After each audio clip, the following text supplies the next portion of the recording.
Hello, everyone, and very good evening to all of you.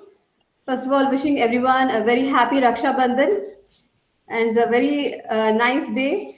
When we wanted to do this seminar also, this webinar also, we thought how this topic resonates with the day, and that's why we have this webinar today on the 9th August. Once again, Raksha Bandhan is a celebration between brother and sister, between the ones we care for each other. So let's extend this Raksha to the bigger cause. So with that, good evening and welcoming everyone here. Today is a day that celebrates the bond of protection between brother and sister, between family members, and also the people whom we care for each other. Like I said, when we were planning this webinar, we knew how the sentiment connects with our topic of path of sustainability and living light. Therefore, this important day was today, and we'll extend this Raksha not just to our loved ones, but to the future generations as well. This is why we chose to host this conversation on Raksha Bandhan.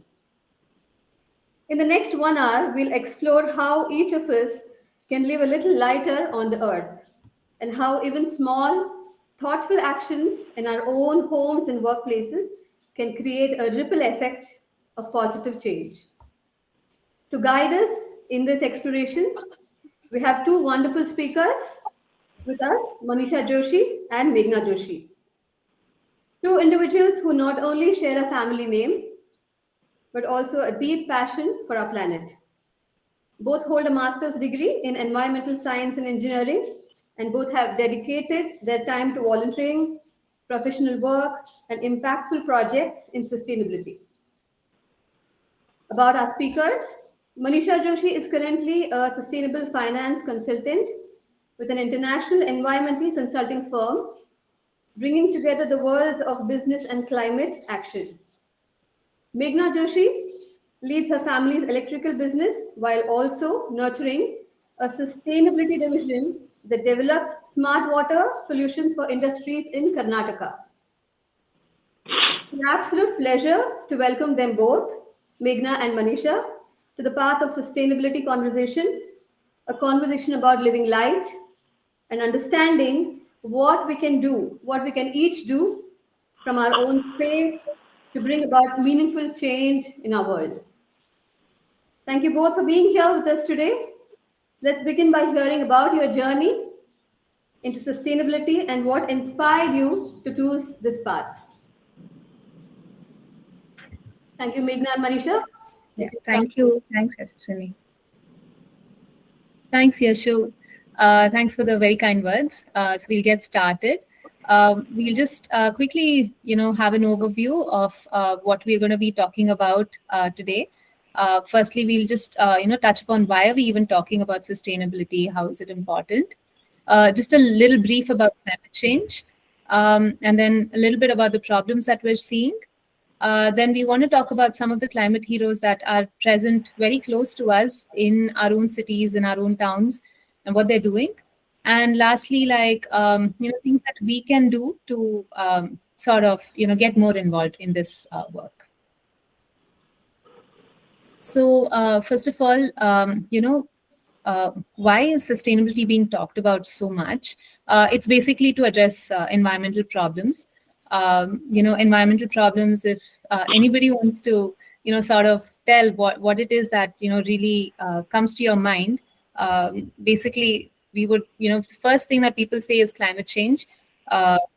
We see there are a lot of water problems around us. We see there are a lot of waste management issues that are happening.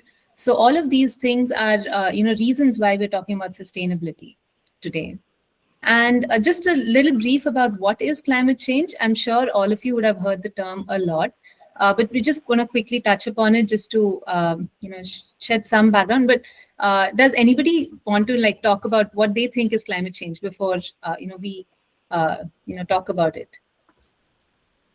Any kind of words that sort of... It's going to be a very interactive session. Feel free to ask your questions. Feel free to come out with whatever comes into your mind. And let us enjoy the entire session of part of sustainability. Okay. So, so the first thing... Yeah, sorry, please go on. Just to again, my view on climate change would be that it is something that affects the normal cyclic process of how the external factors affect the earth, but in how and also how human actions kind of accelerate or decelerate this process, leading to what we perceive as either global warming or detrimental to the normal cycle of living that we are exposed to in day-to-day life. Yeah. It's very it's like hitting the nail on the head. When we're talking about climate change, we're talking about warming of the planet, essentially. There are so many side effects of the warming that's happening. And like you were talking about the cycles, right? So we're used to the climate is what we measure over a period of like 30 years, but the long term weather is being altered. So that is what is the climate change. We're seeing a lot of variations that are happening. And because of that, there are many multiple large scale effects which are happening, like the melting of the glaciers and the sea level rise and all that. So basically, just because the earth rises, say, by zero 0.5 degree, like we can say that, oh, today is just half a degree warmer than yesterday. But what does that really mean? It is over a long period of time that this warming is happening, right? And because of that, it is affecting the sea, the air, the land, everything. And everything has an interplay, which is, kind of interconnected. And hence, all the problems are also interconnected. Yeah, I think when we spoke about that Hello. while we were discussing the webinar, Manisha mentioned how a half degree increase or a 1 degree increase on a thermometer when we have fever, we think so much. But on the larger scale, the same thing is happening to the earth, and how we should see this now. Yeah, and for a prolonged period of time. Whereas we live with a fever for, say, a few days, but our planet has been living with it for decades now.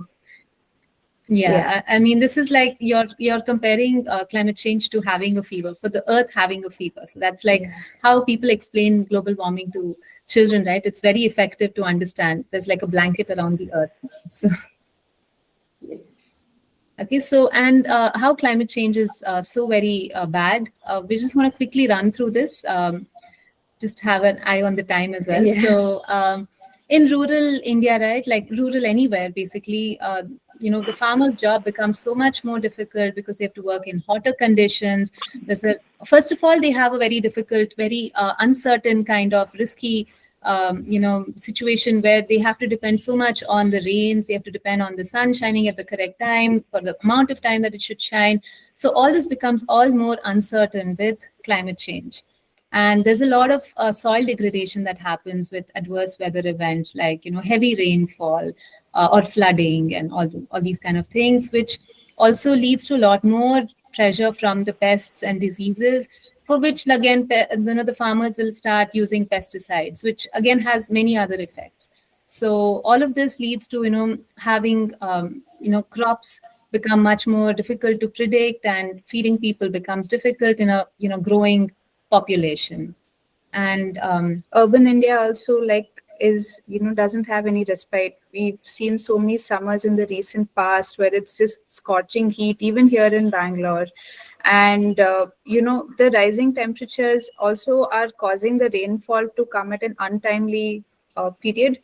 And because of that, we also cannot plan, and this is also leading to so many extreme weather events like flash flooding, which Dharali was in the news just last week, which is near Gangotri, where half the town was washed away just because of flash floods.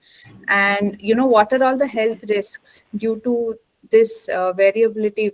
I mean, we don't know when we'll fall ill because of the untimely the rainfall. And the summers are getting much warmer and the winters are getting much cooler. So our body is not used to that. And of course, this adversely affects tourism. So many of our treks and yatras, which were just so easy to kind of plan, has become far more difficult now to reach. Yeah, and some of our islands are at risk of disappearing, Yeah, which yeah. is like something unthinkable. Hello, can you hear me? Yes, yes. Yes. I see. I'm Dr. C.D. Maleshwar, former director NSTL Visakhapatnam. I used to Okay, sir. stay in KSR Green Valley. Sir, good evening, sir. Good to see you. Good evening. So I usually ask students some simple question: are plants more developed, or humans more developed? The point is that a plant can stand in the sun for a whole day, and it knows what to take from the Panchabhutas, that is the earth, soil, water, and air and sun. So it knows what to take, what not to take. For example, you take a rose plant and put it in black soil or red soil, any soil, it gives the same color flower. It knows what to take, what not to take. Similarly, no animal on this planet cooks food. They eat naturally what is available, and they don't amass wealth, they don't go to schools. So they just live in the present moment and enjoy with nature. Whereas humans, see, and still plants also, if you cut a branch, more branches will come. A seed can be planted after 3 years, also plant will come. So many ways they are more advanced than us. We are simply getting distracted. You have a cell phone, you have so much media, you have so many channels of television, newspapers. So we just sidetrack from our what is our goal in life. We are not able to follow that. As a Yes. result, there is a lot we have to learn from nature and try to live in sync with nature. That is in harmony with nature. So that's what Yeah. I would say. Yes, yes, Yes, definitely. Please So go ahead. some of the slides later on, we will be talking about how we have to be more mindful of the way we are living. So that's exactly like what you were saying, just being more present in the now. So yeah. That's right. So we just talk quickly about why is climate change happening. It's primarily because of burning of fossil fuels, which emits a lot of carbon dioxide into the atmosphere, which causes all the warming. Deforestation is also another big reason, because essentially the trees and vegetation are what we call carbon sinks, which actually suck out all the carbon dioxide, and they retain it in the earth. Whereas when we cut off all these trees and then we're adding more CO2, then we have this the greenhouse effect, which is essentially like putting this blanket around the earth. So, what are some of the environmental problems we touched upon? And so, I think these are all common sights for us, unfortunately, in urban areas, like waste piling up and smog, air pollution, flooding, and drought, and water pollution also. So, basically, there's either like a lot of rainfall at short time leading to floods, or when we need that water, it's not, accessible to us. Yeah. So this is a common sight. The waste and the smog is a common sight in every city mostly now.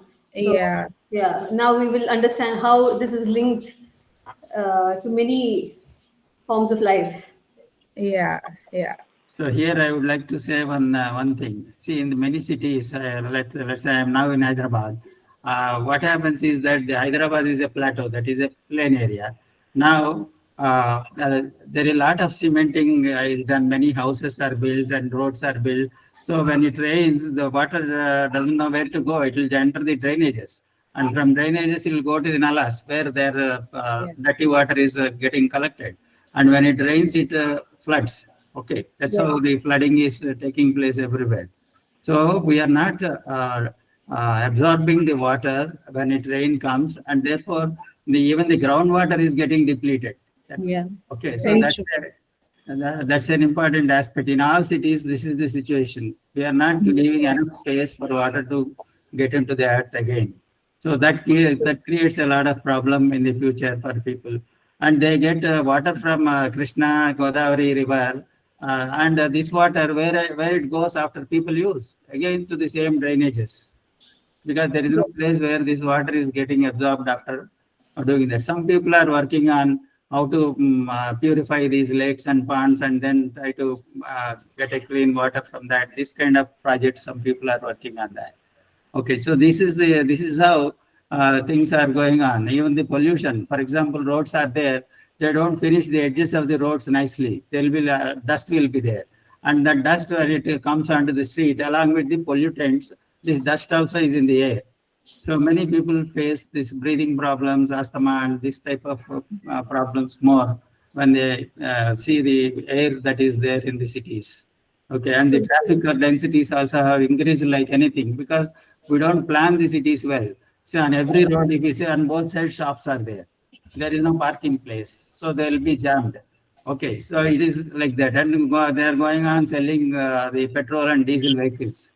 Therefore, the pollution is further increasing. EVs are not coming into the picture because the influence is there of the industries which are producing petrol, diesel vehicles. They don't want the EVs to come into the place quickly. So this is the problem. Okay. So there are many issues like this. So many So, interconnected. yeah. Yeah, there are a lot of issues that. And a lot are like interconnected. I mean, I just wanted to quote an example, something I had learned in school from my EVS teacher. So there's this quote that says there's no water in our taps, and there's because there are no tigers in our forest. Like, you feel like it's something seemingly not connected, right? But see, if we poach our tigers, or if there's man and wildlife conflict and the tiger is driven out from its forest area, then it doesn't feed off enough of the herbivores like the deer and the rabbits which are there, and then that leads to overconsumption of the grasslands and the shrubs, and the less of that we have, the plants, that it we cannot retain any of our the rainfall, because it all becomes barren land. And because of that, it doesn't we don't have water in our taps because there's no water in our aquifers. So it's this is just an example to be quoted, but these problems are all interconnected. And they have not just environmental issues, there are social issues also which are at play because of this. But there are many issues, like for example, in advanced countries, if you say they allow forests to grow, and all the dried leaves will be there, and forest fires are common. In many places, we are seeing in the news forest fires. That again generates a lot of pollutants. Yes.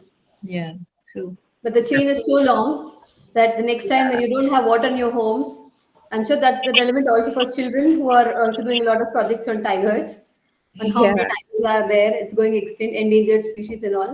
It all runs back to a big cycle there. Yes.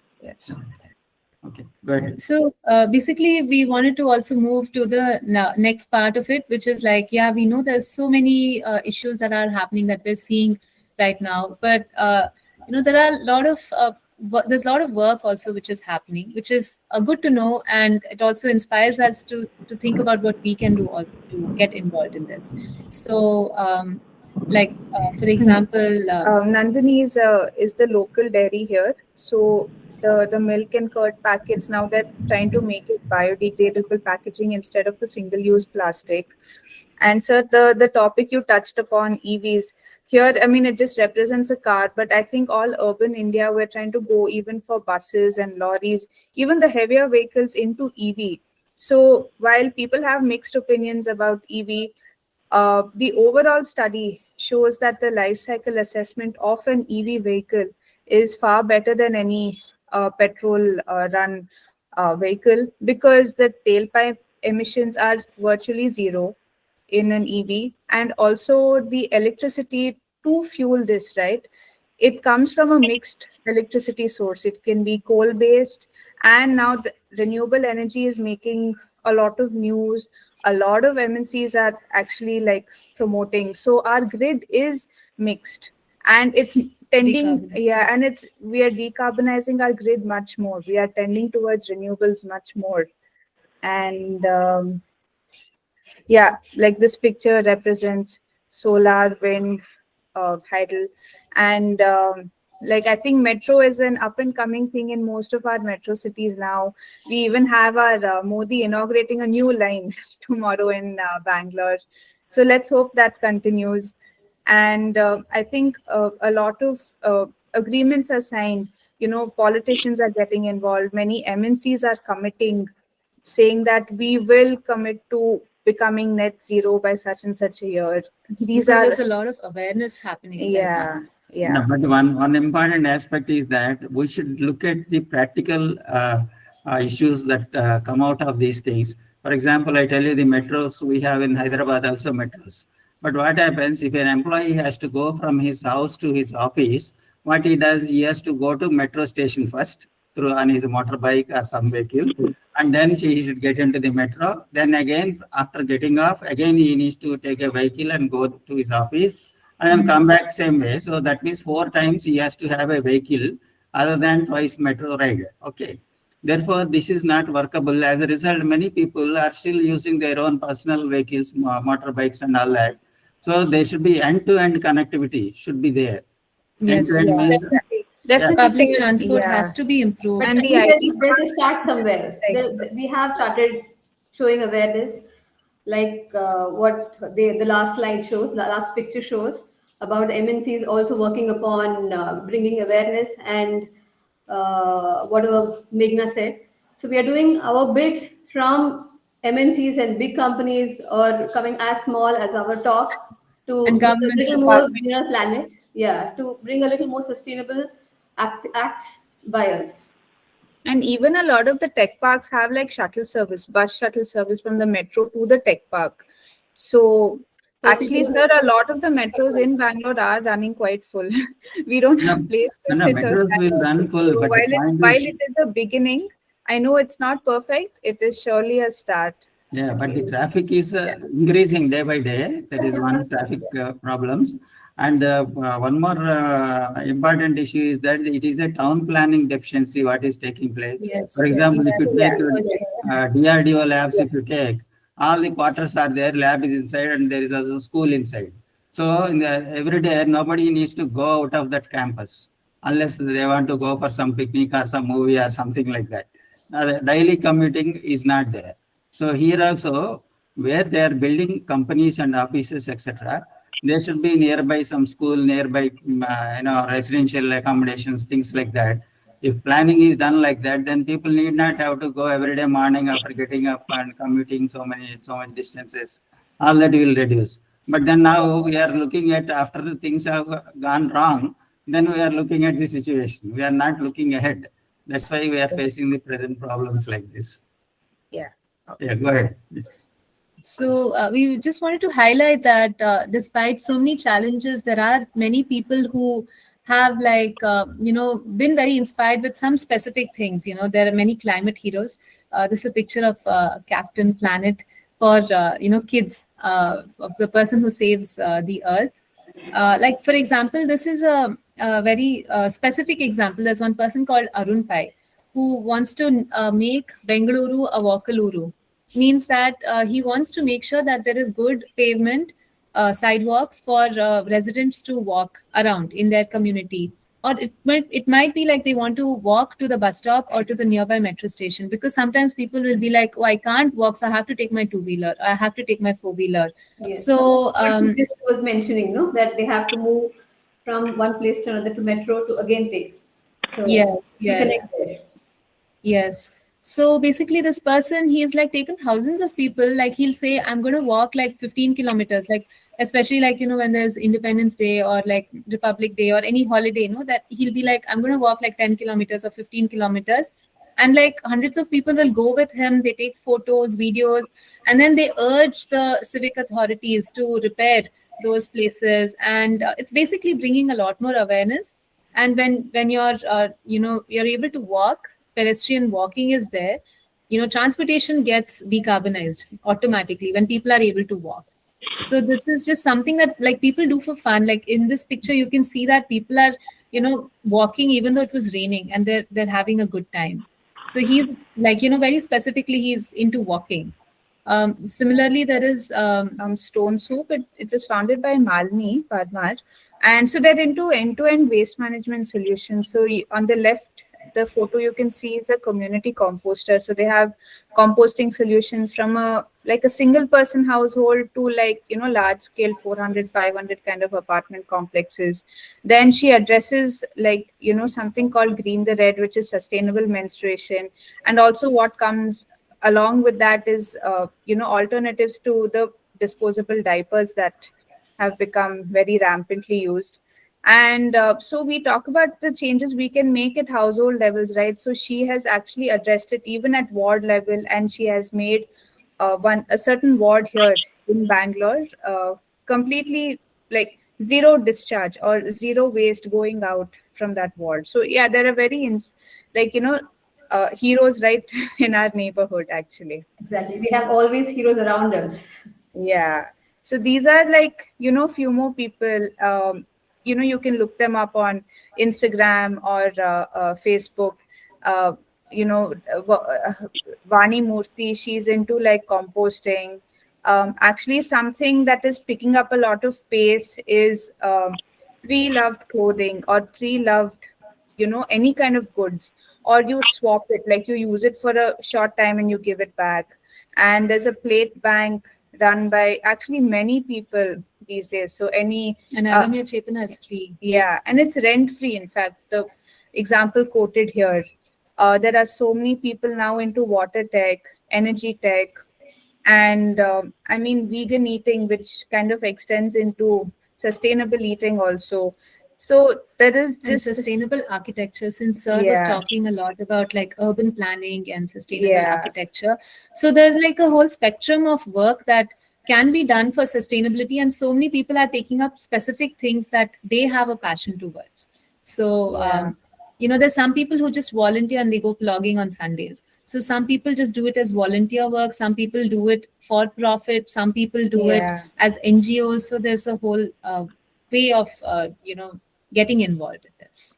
yeah. So we just wanted to like, you know, give a lot of ideas about what people are doing and how things you know, might work. And it's kind of like up to an individual to decide what it is that they want to do. So first and foremost, like climate change is like linked to human consumption basically. With the industrial revolution, this consumerism sort of like boomed, where there was like a continuous acquisition of goods and services, and they're being pushed also at you.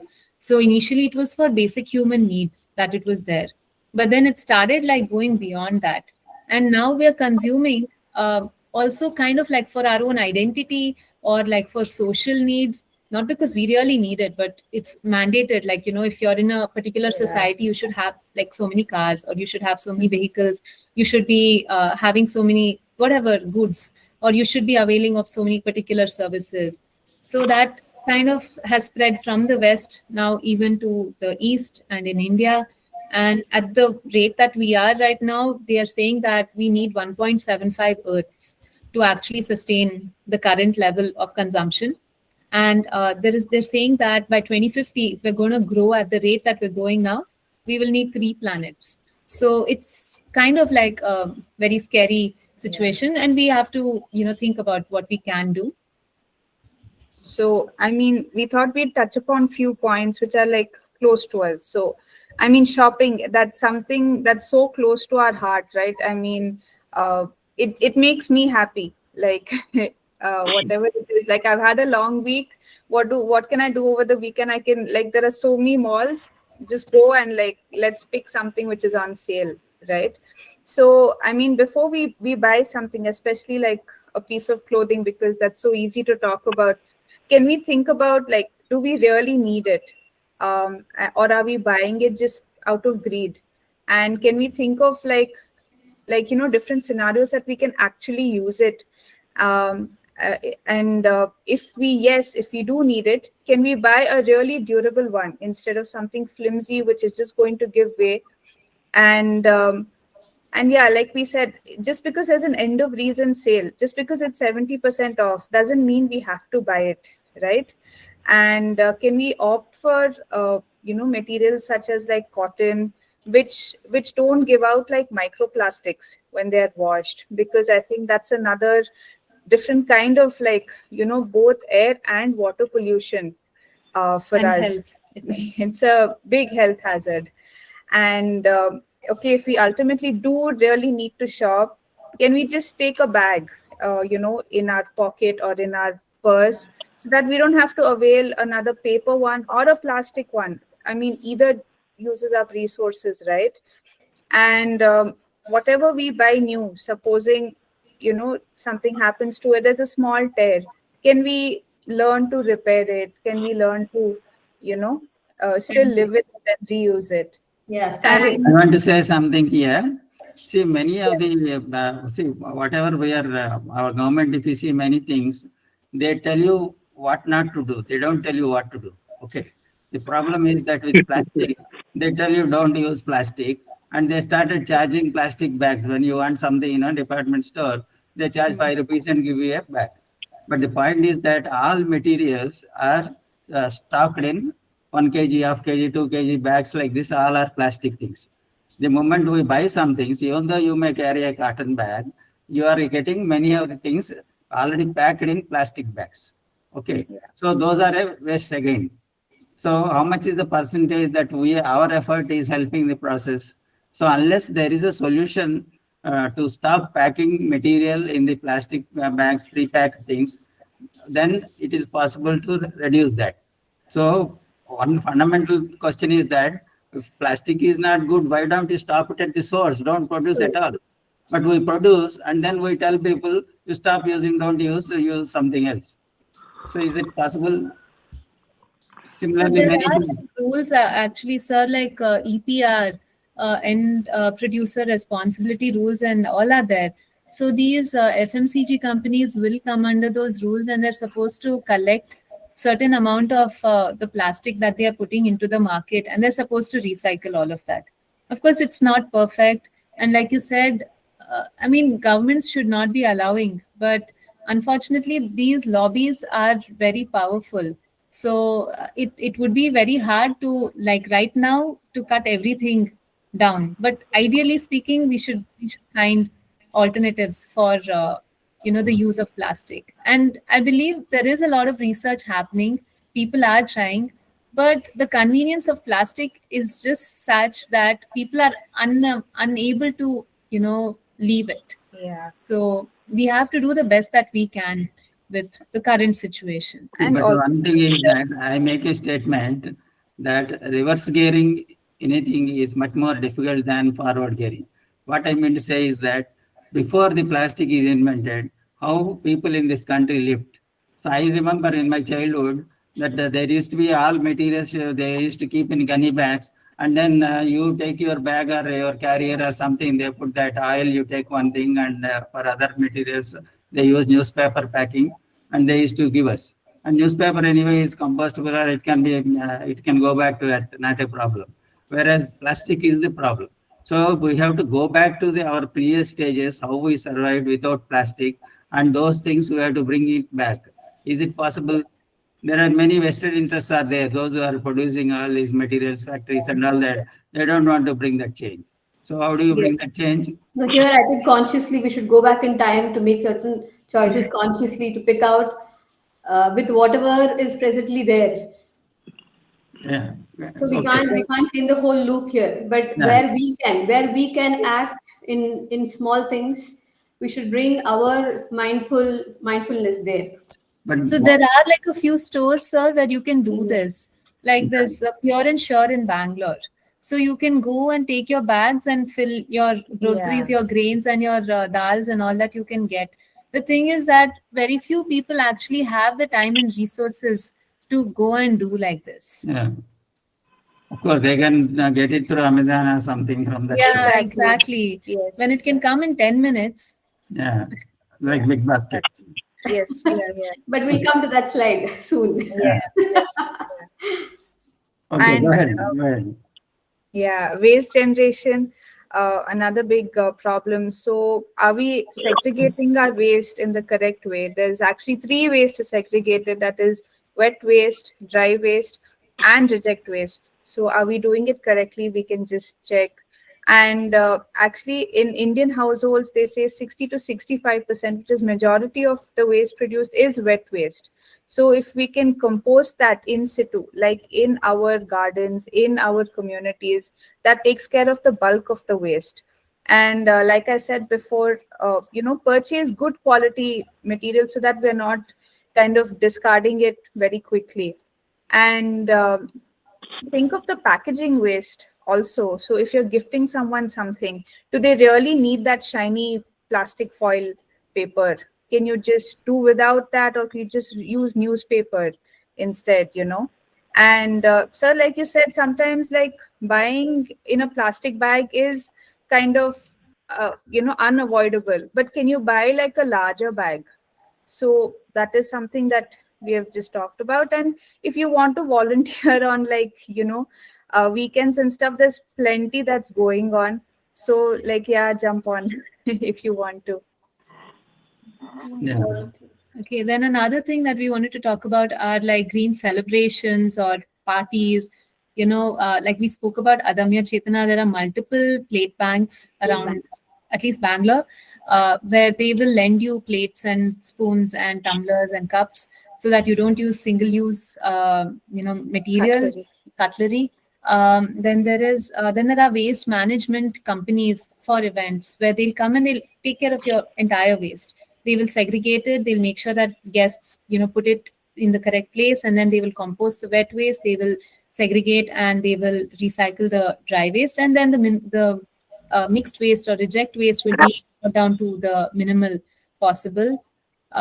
See that if we can do like a minimal decorations or kind of like sustainable decorations, where we can, instead of using balloons are like the worst thing that we can use. They're very toxic. They don't biodegrade. And then when they burst, those small pieces are there. Contributing to So for microplastics. the parents and children and your children, I think that's a very nice tip you can take from this slide about balloons. I myself was not aware of this until this we were preparing this, because how much we go on in celebrations with balloons and every happy birthday is in plastic, and And everything is it's so easily accessible now, zoomed out. unfortunately. Yeah. Yeah. It's like Children, if you're here, I think my Decorators daughter is will there have on like this. one full, arch of plastic balloons, of Exactly. those rubber plastic balloons, which, Yeah. I mean, they look so great. Yeah. Nobody knows though that How much it will not look great on a long run. yeah. Yeah. With the plate banks, I think that's very one. The previous slide, that's a very good one. I think in one of your event as well, Manisha, that was. All of our events All our actually, events. Yeah, even that, Meghna's I in wedding fact was noticed, zero waste. in the event about using the steel plates and glasses, because mostly everywhere it's those bottles, Bisleri bottles, because it's so convenient, isn't it, to just pick it and how much of waste plastic generation happens there. Some people are drinking only half and leaving it there. Some do still carry it home and again throw it somewhere. So all these are, I think, basic at source problems which Yes. can be met with just these the split banks thing is very nice. I think if it is hygienic as well, that is another thing which people will surely think. Yeah. Yeah, I mean, we have to wash it before we use it. That's for sure. Yeah. So it's more work, but I mean, if you want to do it, you'll have to do that work. Yes, it comes to the time and cost. Yeah, correct. So this is one of the things we were talking about, right? Like packaged drinking water, not just at events, but if you just like go for an evening to the mall, Yeah. right? Like you want to drink water at the movies, right? So it's like those bottles are right there. They so easy to just buy that packaged water. But actually, like they've done a lot of studies that the plastic is actually leaching into the water. So it is not even good for your health, apart from the fact that it's not good for the environment. So an easy hack is like to carry a water bottle with you. And like Meghna was telling, if you think it's heavy, maybe you can just fill half of your water bottle And if that's also heavy, carry an empty water bottle. Yeah. Usually, wherever you go, there'll be water that they'll give you. It's just that Yeah. you know, you should Yeah. have a container. So bring your Like own any cutlery. cafe, like the movies, like they all have drinking water. Hmm. But yeah, if we just have our own bottle, we can always, yeah, True. That's one thing. Then some other these are all just some ideas. ideas. Yeah. Like RO water purifiers are rampantly used in Bangalore, even when it's not needed. Like an easy way to check is like to know the TDS of your water, the inlet water. So the person who comes to install, he himself will have a lot of them have that TDS meter. So you just need to know what is that threshold. And RO water is like extremely wasteful. So you literally like waste like 3/4 of the water, and you're taking 1/4 of the water. Whereas maybe just a pure, UV plus filtration might be sufficient. So you have to just be a little more mindful what is really needed and what you can live with. Like don't waste water when you're washing your vehicles. Instead of the hose, you can use a bucket. That littering is actually very much related to water pollution. So a lot of the chemicals leach into the groundwater, which ultimately we only are drinking.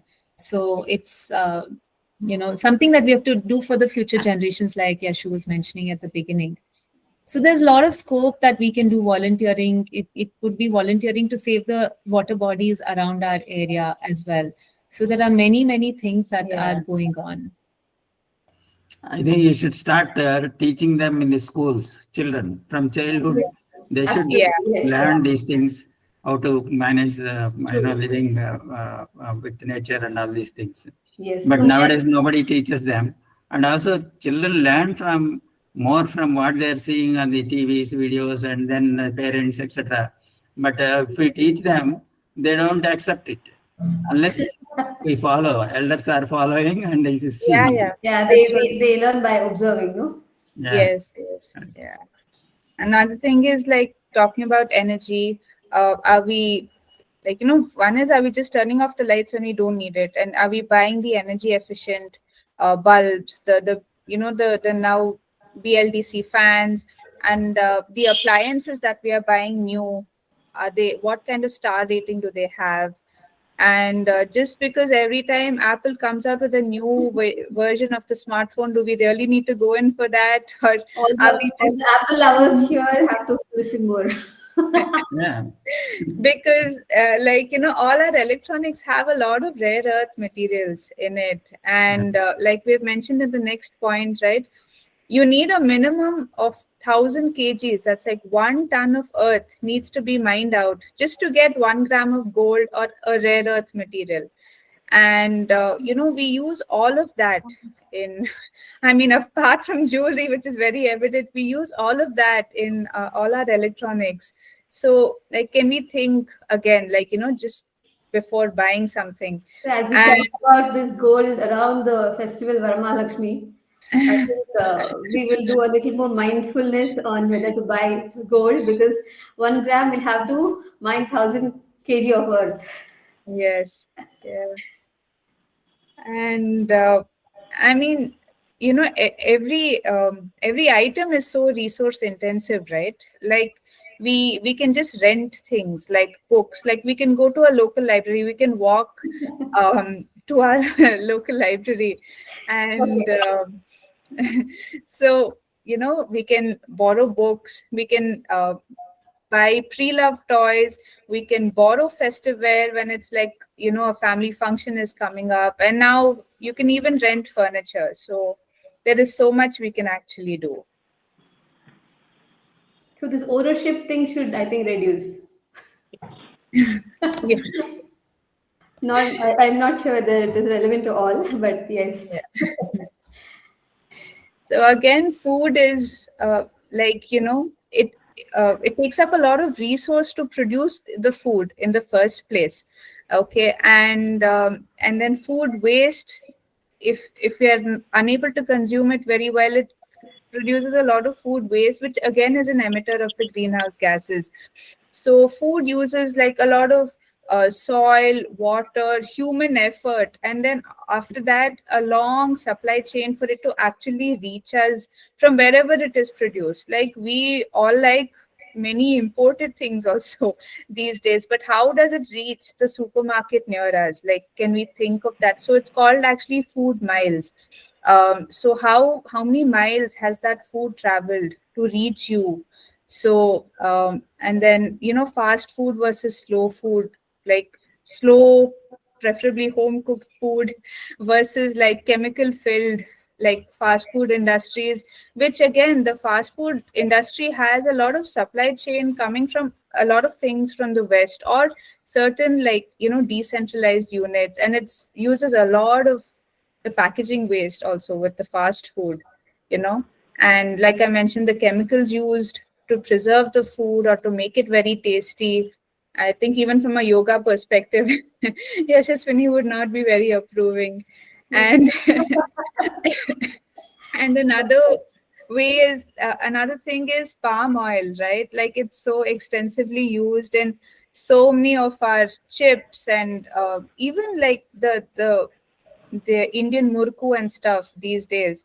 Can we consciously buy, or can we make at home using our regular whatever groundnut oil? Because palm oil, to make that, you need to cut out a lot of the vegetation like forest land, and that's one of the issues in Indonesia right now. It has basically displaced a lot of the orangutan species there, and like we saw in the food web, like displacing one species, like you'll be disrupting the whole web. So can we just be a little bit more mindful? Yeah, next time you take the muruku in the hand, let's Yeah. let's see if we can do this as well. I know the time is a big factor, but still, if we can try to, yeah, instead of just going and picking up all these snacks just like That's that. Yeah, why, I mean, actually, when it comes to food, if we can just like read the label at the back, like it's better for our health and for the environment both, actually. Yeah. because you see some of the solutions today, they have this air fryers. That means Yeah, without deep frying in oil, what they do is just spray with a spray bottle, do a little oil spray, and then put it in the air fryer, and then it is done. So that saves a lot of oil and overcooking and boiling and all this, yeah, that's true. which is not healthy. But it is not healthy, yes. Yeah. You can as well eat a little less of a deep fried instead of Yeah, Yes. eating air Correct. fried. Correct. So this is another aspect of our life, traveling, right? Local public transport is definitely less carbon intensive than having your own vehicle and moving around everywhere. It might just be only you. So one person in a car is kind of wasteful.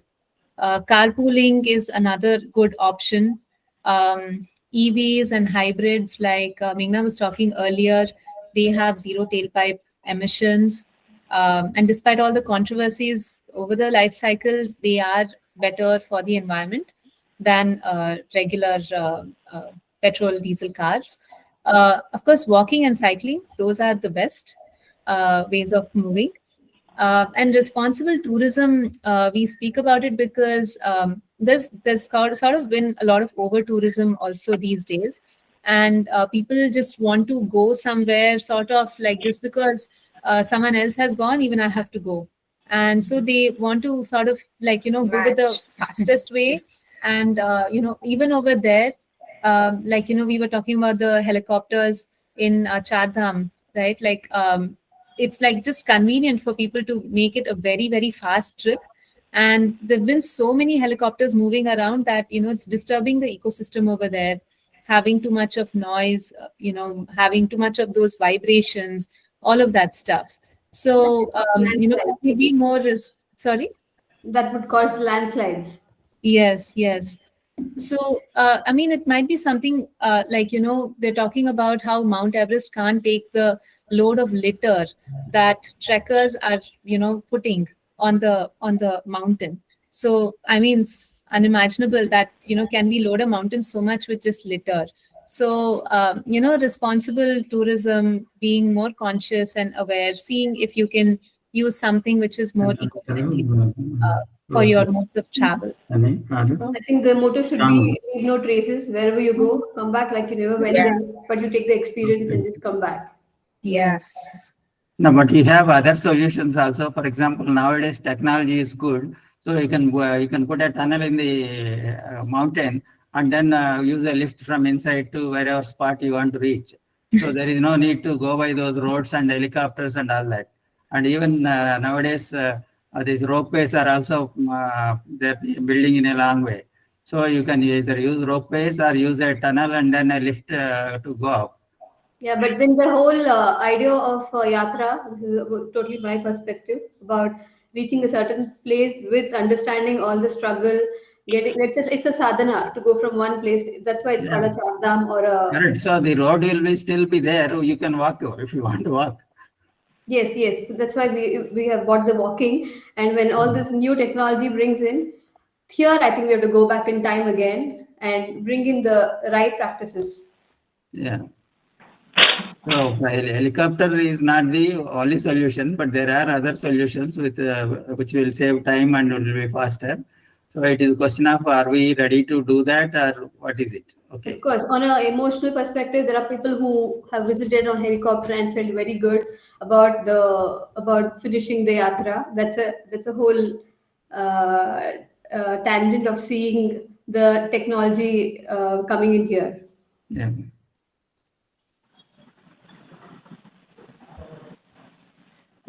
So, I mean, basically, we're just coming back to, being mindful about our consumption. So, just take a step back and think whether it's a need or a desire. So, do I really need that, that glass to be full of the water at the restaurant? Am I going to be wasting? Am I going to be drinking all of that water? Can you just really, I mean, just small steps, right? Do I really need to buy gifts when I'm not sure if it'll be used? I mean, just because you want to like look like you're giving something, that's all. And like use that free gift wrapping paper as well. And then when you go to a buffet, you want to take everything just because it's all you can eat or like what you need.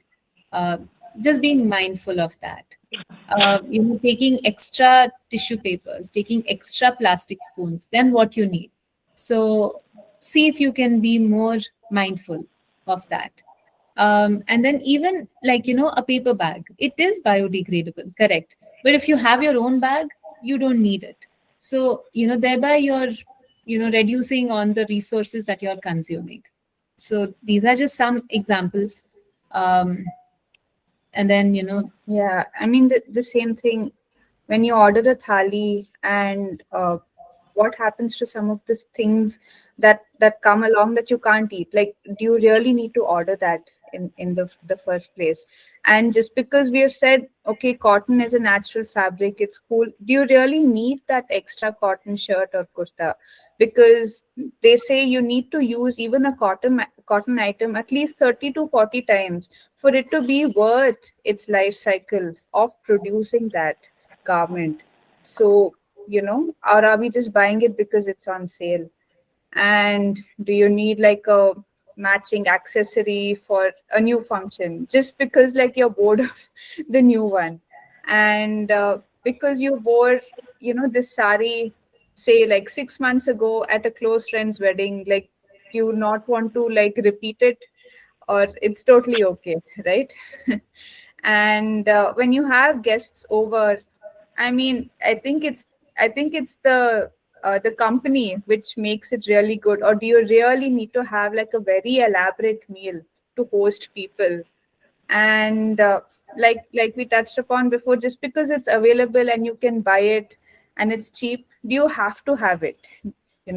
So these are just small examples. Like, you can think, I'm sure, much more in your daily life. These are just some food for thought kind of things.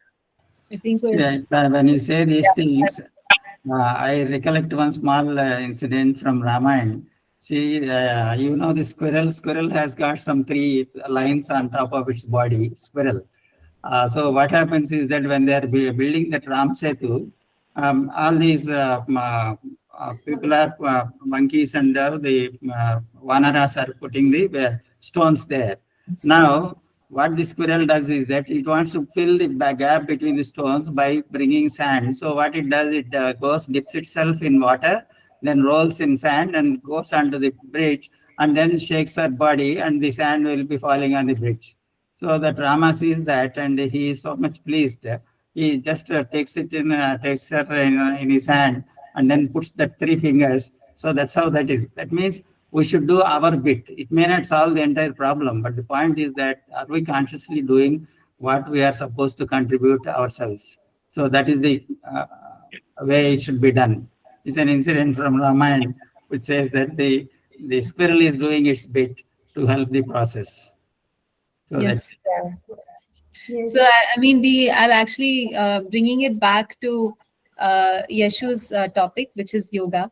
So I mean, basically, yoga is great. It helps you to calm down. It helps you to bring yourself back to your body, the present. It helps you to recognize what's around you, what you already have, to appreciate it, to be grateful. These are things which this is just one of the things that we can do. Of course, there are so many things. People may want to listen to music, or they may be singers, or whatever it may be. Whatever it is that makes you more conscious and more happy, all this makes us more mindful, and we can be more conscious of our choices. Once we know what all we can do, then we have to be there to make that choice. Otherwise, we might be too preoccupied. Yes. Yoga se hoga. So yeah, I mean, finally, yeah. So, I mean, like Sir said, right? I mean, we just do our bit, like whatever we feel is possible by us. And it may feel like it's something seemingly small, but it all like adds up. And also in this day and age, there's so many resources, there are so many opportunities on Instagram, there are so many WhatsApp groups. You can get involved in your local community. If you draw inspiration and you want to start something, there's so much information available. So let's pick few things or just a couple of things, but let's do it consistently. And I think that's what really matters, more than saying like I'm going to pick a huge range of things and I must do it.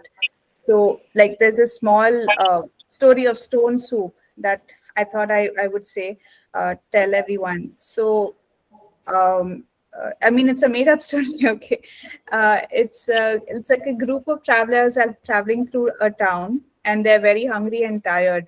So they said, okay, let's set up our tents by the riverside, and let's start making some soup.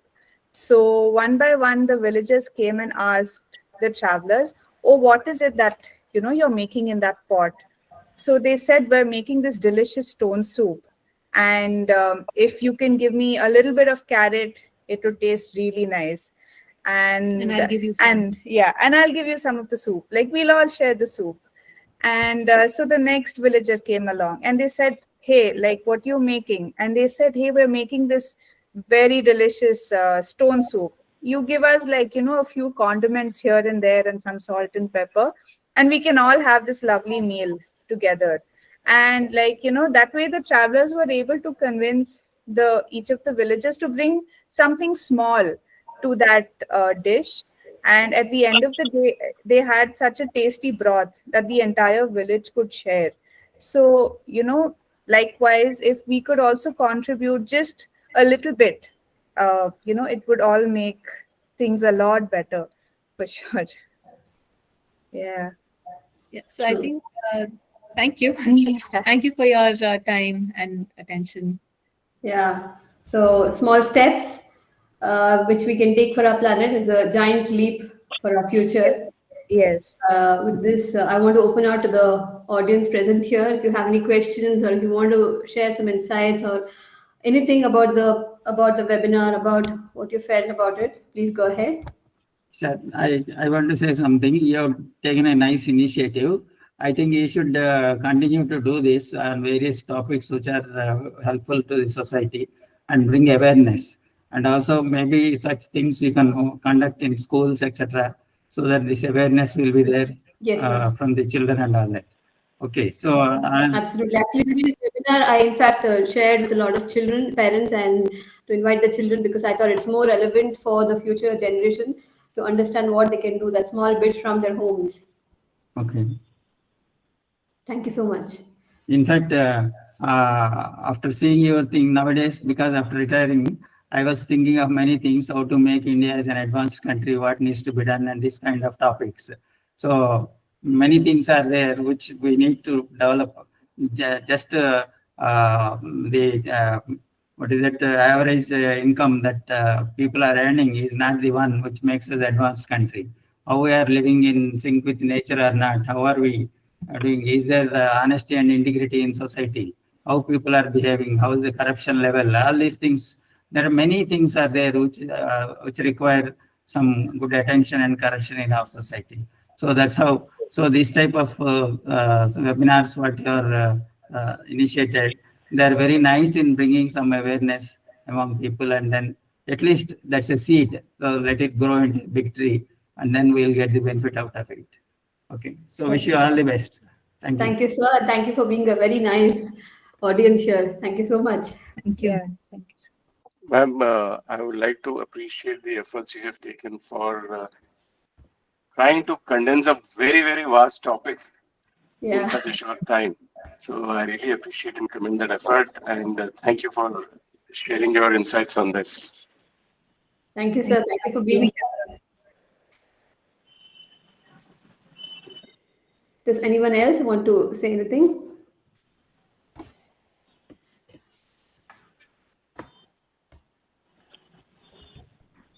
Hi, Saruba. Thank you for being here. Hi, Yashu. Yeah, this is a really nice talk. Yeah, like sustainability is such a big thing, and I know you're already it's doing something in your backyard. I just saw recently about your farm produce. So that was yeah, really inspiring. And about your daughter picking out the tomato right from the garden and eating it. yeah, That was the highlight of the video. that's right. And Yeah, like, yeah, my daughter, like our daughter's name is Avni, and that Avni. actually means the earth. So Wow, I feel like it just this topic resonates very closely to my heart, and we try to do that a lot. Especially, I mean, in India, growing up in India, right? Like we were used to just living that um, life in sync with nature because our parents and grandparents did it very naturally.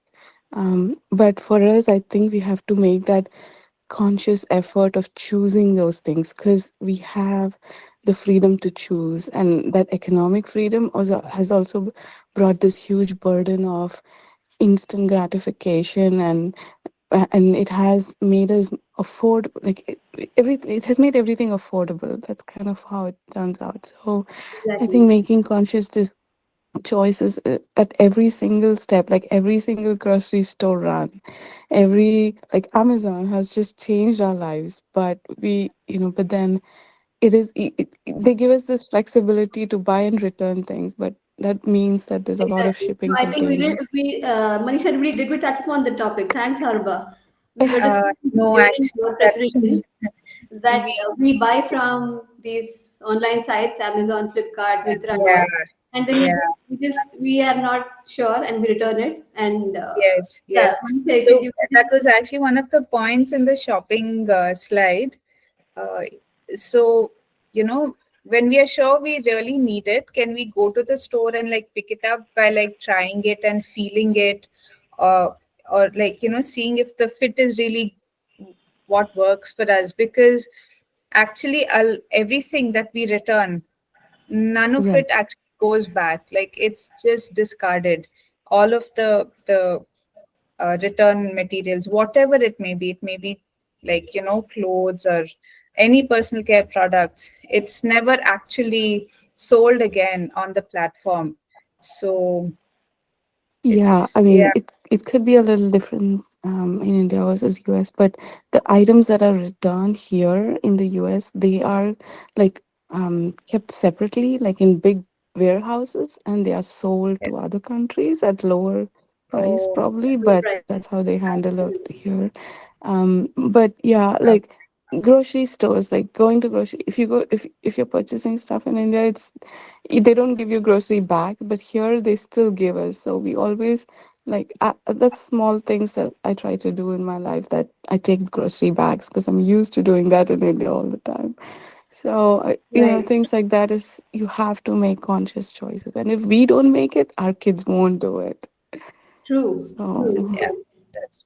that's that point I really liked it, and I really like the presenters talking about how they have changed, have been changing at least the events, like hosting the big events and using sustainable material like steel. I think Correct. steel is coming back in a big way that way. Yeah. It's People are come we back have in fashion. microwaves and stuff that makes convenient things, but even then steel is more sustainable, so I think it's coming back in a big way. And dishwasher is another thing I wanted to point out in kitchen utensils. If you could, like, I think when you use just running tap water, it takes a lot of water to wash dishes. But with dishwasher, you probably can optimize that water limit and wash dishes just once a day or things like that, or twice a day, depending on the size. But that's another thing that could be used. It is energy efficient. That I mean, depending on the companies that you look into, but yeah, appliances is a good point for sure. Yeah, yeah, I think yeah, somebody we know yeah, was actually doing a study on this. yeah, They were actually Okay. comparing the amount of water that was being used in a dishwasher versus outside of a dishwasher. yeah. And it Okay. did say that the dishwasher was more water efficient. Yeah. Right, Mhm. right. Yeah. That's And I nice. think you all did such a good job. I was sorry, I started like halfway through because it was just No, no, like I was thank you. on Thank you my for your. Yeah. No, I know the time zones are different, so thanks for joining at this time. It's also, I Yeah, think it's too yeah. early for you I, now. it was so good. Thanks, Yashim. Keep up the good work, you all. Thanks, Aurba. Anyone else wants to share anything?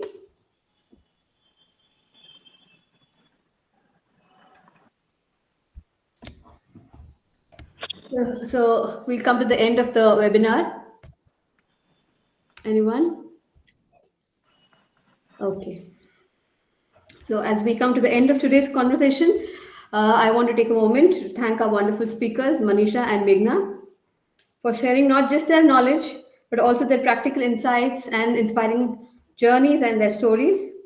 Today's session reminded us that sustainability is not a distant, abstract concept. It's not from some file or some government policy, but it's a term which can be adopted from our homes, from our lives, right from wherever we want to start with, through the choices we make and the actions we take in our own spaces. Whether it's rethinking how we use resources, making mindful purchases, or simply starting a conversation like what we did about greener habits, each step counts. So, with Raksha Bandhan, let's extend this Raksha to the entire planet and do our small bit for a bigger change of our future. Thank you all for joining. Thank you to each of you asking thoughtful questions and being part of this dialogue. The path of sustainability is one we walk together, and your presence here today is a step forward in that journey. I wish you all a very happy Raksha Bandhan once again. Thank you so much. And please be there for the next webinar as well, as we try to bring more topics relevant for all of us in all ways. Thank you so much. Thank you. Thank you. Okay, bye. Bye. Thank you. Thank you. Bye. Bye.